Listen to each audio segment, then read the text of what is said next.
In this quick video, I'm going to show you how you can reprogram or add a transmitter to an Easy Starter brand remote start system. Easy Starter, not to be confused with the Crime Stopper or Cool Start, which are also called Easy Start. Different deal. Don't confuse that with this.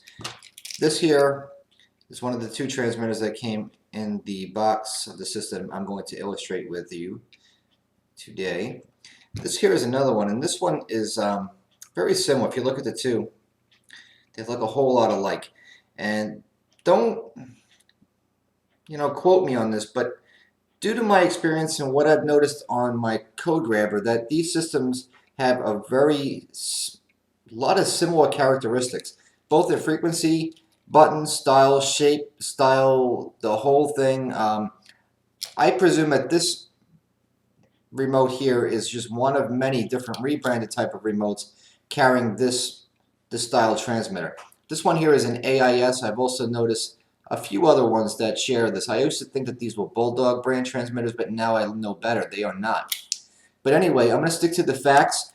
And if you should find that you have a similar transmitter around and you've been struggling with trying to program a remote for it, this actually might be the news that you've been looking for, so you can program those remotes. And I noticed that a lot of systems out there have been doing that for years, and they just love doing that to people.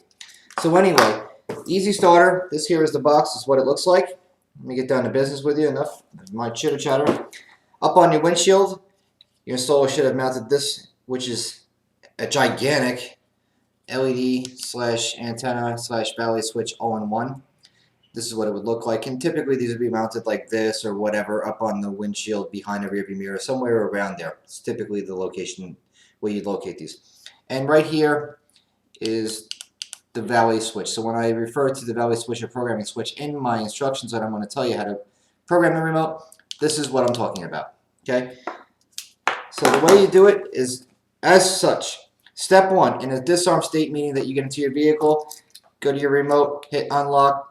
Make sure it's in an unlocked, door unlocked, disarmed if you have an alarm state, so that way the alarm is off.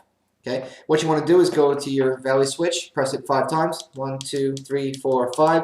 The LEDs will flash rapidly on this antenna module to indicate that the transmitter is in learning mode. Step number 2 is to press lock for a half of a second, let go, press unlock for a half of a second. Do that on both of your transmitters that you have to learn to the system. The system will then flash the lights 5 times and chirp the siren, if equipped, 5 times to let you know that it has received and learned the new transmitter codes. Leave the system alone for 10 seconds. It'll time out and leave the programming status, and it'll just go back to regular on-disarm mode. Or you can just turn your key to the on and off position and it'll exit the programming in that route. Either will suffice. And that's really all there is to it. So just very straightforward. Go up to the car, disarm it, press this 5 times, wait for the LEDs to blink, get your remote, hold down lock for half a second, then unlock half a second. If you have more than one remote, do the same thing.